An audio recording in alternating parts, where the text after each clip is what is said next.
Hi friends, ఈరోజు పల్లి పట్టి ఎలా చేసుకోవాలో చూద్దాం. దానికి కావాల్సింది ఒక కప్పు పల్లీలు తీసుకున్నాను, ఒక కప్పు బెల్లం. పల్లీలు బాగా వేయించుకొని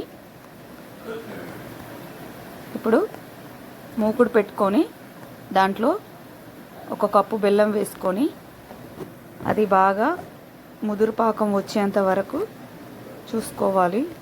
చూడండి, ఇలా ముదురు పాకం వచ్చాక ఇప్పుడు అందులో పల్లీలు వేసుకోవాలి. పల్లీలు స్టవ్ మీద నుంచి మూకుడు తీసాక వేసుకొని చక్కగా కలిపేసుకోవాలి. దాన్ని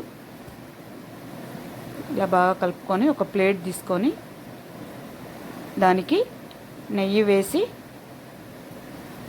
బాగా పట్టించాలి ప్లేట్ అంతా. ఇప్పుడు ఇందాక చేసుకునేది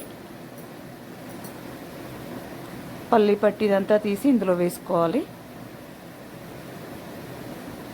ఎక్కువసేపు ఆరనివ్వద్దు, దాన్ని అలా అనేసుకొని చూడండి, ఏమంటది చేతికి. చక్కగా బిల్లలుగా కట్ చేసుకోవాలి.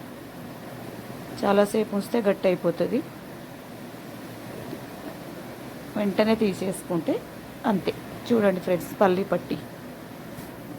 థ్యాంక్ యూ ఫ్రెండ్స్, నా వీడియో చూస్తున్నందుకు.